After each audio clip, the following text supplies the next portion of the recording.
Hey, this is Pastor Kennedy here again, giving you point 3 on the series Through Victory. It's sprinkling out right now. It's kind of a dreary day. I'm here at the cemetery because it brings up my third point. Sometimes you just need a funeral. Part of the process in having victory is knowing when to let some things die, and sometimes you got to kill some things off. You know, God had to have the children of Israel wander in the wilderness for 40 years. But sometimes even good things have to die. That brings me up to my next verse, Deuteronomy chapter 34 and Joshua chapter 1.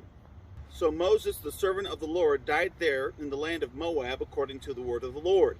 And he buried him in a valley in the land of Moab over against Beth Peor. But no man knoweth of his sepulchre until this day.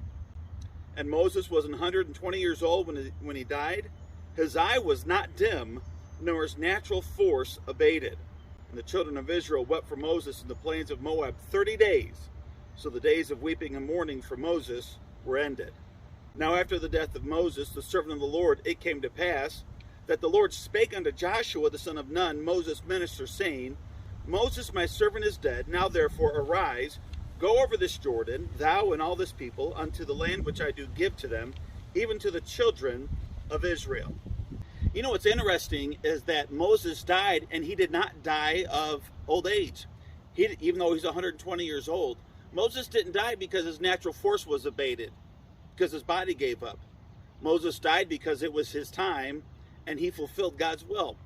Moses, even to this day, is one of the most revered Hebrew leaders, Israelite leaders, that they revere out of all history.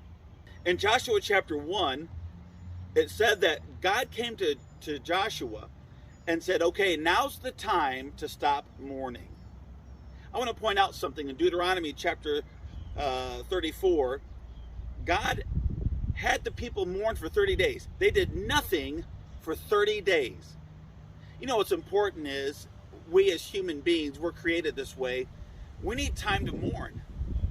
We need time to mourn over things that are good. We need time to mourn over things that God brought upon on our path. And it's okay to mourn. And in fact, we need to get all the mourning out of our system before we can properly move forward in victory. You notice that God didn't push them forward into Canaan land while they were still mourning for Moses. God had Joshua, his next leader, start the children into Canaan land after 30 days. If you take 30 days and don't do anything except eat, sleep, and mourn, after 30 days, you're most likely going to be ready to move forward. Emotionally, mentally, spiritually, you have to move forward. And the only way you can do that, sometimes you got to let some things die. Some things in your life that are even good need to die. Maybe you're struggling with some kind of sin in your life. That has to die if you're going to move forward. Dear friend, today, this is the thought is pretty simple. Sometimes you just need a funeral.